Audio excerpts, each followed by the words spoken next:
The next item is the Cecil place.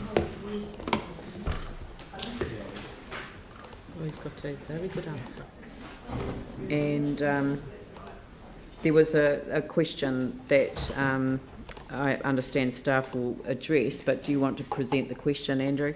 Yeah, thank you very much indeed. And I alluded to this earlier on when we had the chair of the community board in front of us.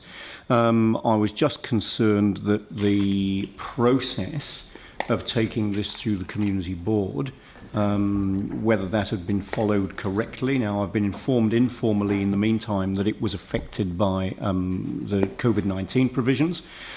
But was just keen to know that the process had been followed correctly, or as correctly as possible in the circumstances. And I mean, maybe if you're able to articulate what normally would happen and what did happen in this case, just so that we can be comfortable, first of all, with allowing this to happen today in the way that's proposed, but secondly, that we can be comfortable that the correct processes normally would be followed. Excuse me. So some of you may recall that the process that's been followed here in this specific example was one that we used up until about 2 years ago.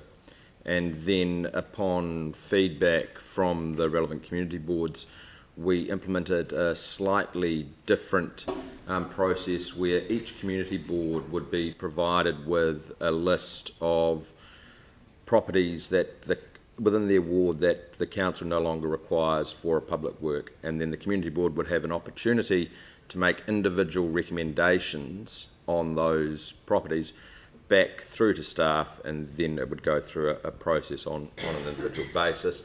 And in some scenarios you may have got a large report that identified all the properties, and with each one had an individual recommendation.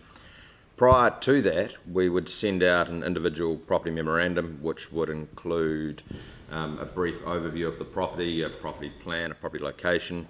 That would go to the community board. Set in running parallel to that, it would also be sent to the executive, who would then filter it down through to the various levels of council, and we would then take the information from that and present a report to council.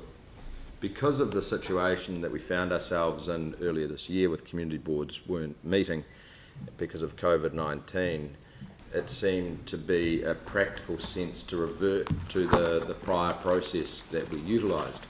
And so because of that, the property memorandum was sent through to the community board in May, asking if there had any alternative public work suggestions. And I think, as Dawn said earlier, the ideas needed to be supported by a sound business case and funded. In this particular scenario, there were no suggestions came back, no queries came back, no questions came back, and accordingly this report ends up here today.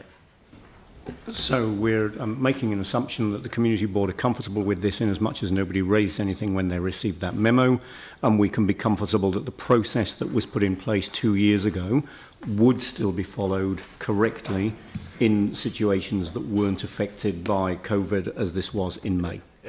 Absolutely, and there's been one report since then, probably went to the Papanui Innes board, around the disposal of excess land at 548 Marshlands Road, that just showed that would be the normal process that we would have done there. Still on an ad hoc basis for these ones, rather than the omnibus approach of the properties for review process. All right, thank you very much. I've got Melanie and Pauline. Can we get a copy of that process that is now, because I just can't find it on the hub, and I've got a printed copy somewhere floating at home, but I would like to be able to refer to it when I need to. No problem at all. Yeah. Pauline? Yeah. Look, it seems to me that we've got 3 different scenarios, possibly at least, with land disposal. One of them is when we've had a historical piece of land that's been sitting there and it needs to be disposed of. Another one is where we purchase as part of a project, and knowing that we're purchasing too much and knowing that we're going to release the balance. And the third one is the social housing, which is this one. So surely can you tell me that, I'm wondering why this would actually require the same process as a historical piece of land that's surplus to requirements, because the social housing land sits in a ring-fenced fund. Therefore, how can a community board even contemplate using it for anything else? Yeah. So I think that it's a complex answer, and I'll try and keep it brief and just focus on really the key point, which seems to be the social housing matter. Yes. We're treating the social housing the same as any other council land. The only difference in the case would be if you did find an alternative use for social housing, the approach we've taken in the past, or you as the elected members have taken in the past, is if there is an alternative use for housing land, you compensate the housing fund so you protect that rates neutrality. And the prime example would be the residential red zone compensation for those complexes lost in the earthquake, where funds ended up in consolidated funds, and then over time you've made decisions to recompense the housing fund to make up for those that were taken into the consolidated funds. So in this case, if you found an alternative use for the land, housing would be looking to get a compensation so that we could then reinvest that Back into the into fund. lifting the standard of the rest of the stock. Right, and that's part of the resolution too, that any sales, money from the sales goes back into the fund. Yep. Thank you. Right. Sarah and Yanni? Sorry. Sarah, Sam, Yanni? Thanks. I was just appreciate in terms of council, like there's not a lot of need for this land. I understand that, but just in terms of like the Brougham Street corridor and also the things around home, the home equity programs that have been looked at through Habitat for Humanity. Was there any discussion had with either NZTA or with Habitat or government around the home equity idea or the transport needs? Relating to this, we did some transport. There were some earlier indications when we looked at that closely, but no ongoing transport. In terms of the progressive home ownership, in terms of the progressive home ownership scheme, there are no providers yet identified in Christchurch, so there's nobody to talk to yet, but that's certainly on our radar for other sites. Really important one. I was meeting with Kayanga Ora yesterday and talking through and seeing, making sure that that's on their radar and that we're on their radar as well for those shared ownership, shared equity, affordable products. So yes, whether this site's suitable, it's probably not. They've got such a concentration down that area, down that Brougham Street corridor and in that broader area of social housing that we don't think that that's a sensible in the short term, and especially when we've got other sites such as the Carey Street or Andrews Crescent sites that would be more suitable for development. Just, I think in the past when we've agreed to sort of look at property disposal, we have kind of flagged, so if you take Habitat for Humanity, so I'm not talking about social housing, I was more talking about the ability for Habitat, for example, with that shared equity scheme that we've set up to develop the site. Is there any way that we could, if we agree as council today to say, look, we don't want to retain it, we want to look at, disposing of it, that we could talk through whether it would be suitable for home equity? Yeah, happy to notify them of that if council makes that decision that it's surplus and is going to dispose of it. Yeah. And the other thing is, I mean, I don't know how other councils feel.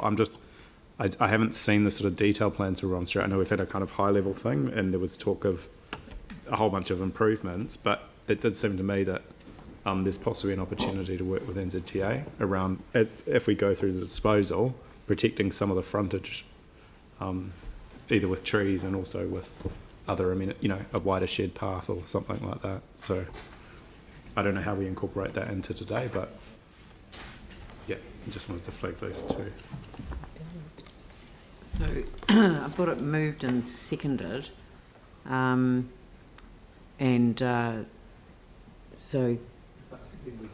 yeah, I'll open it up for debate. Sorry? Could I make a note?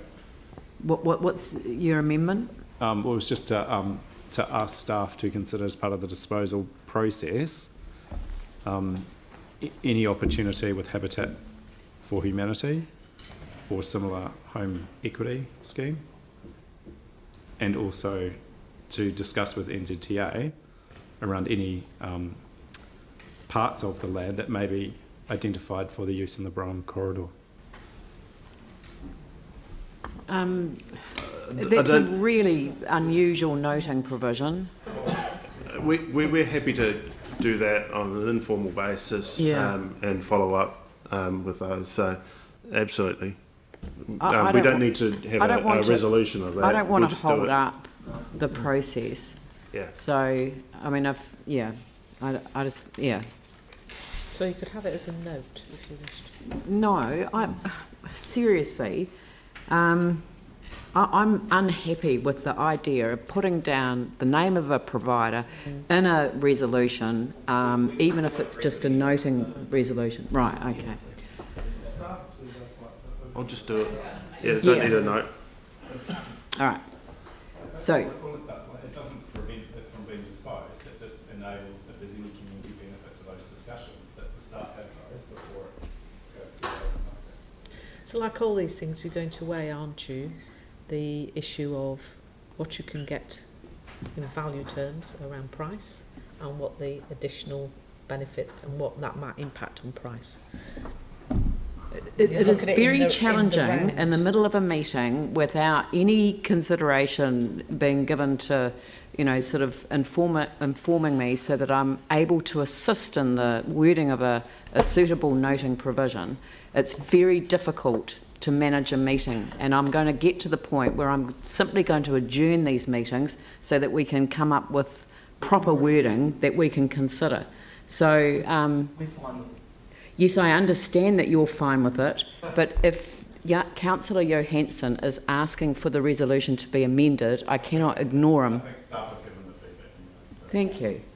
Right, I'll open it up for debate. Phil. Thank you very much. Guys, I think take the likes of this piece of land. Poor old Bruce has been paying rates on this for 10 years. And the process we've got of getting rid of stuff is archaic. We had one 3 or 4 months ago, Huxley Street I think it was, and it took him 4 years to get it in front of us. And it was only one section with a state house on it. We've got land lying around all over the place which is surplus, and we should, if it's definitely surplus, just get rid of it as quick as we can, because we're paying for it, and to make life easier and trying to make the process quicker to get rid of this stuff. Thank you. Yeah. All right, I'll put the resolution. All those in favour say aye. Those opposed say no. That's carried. Thank you very much.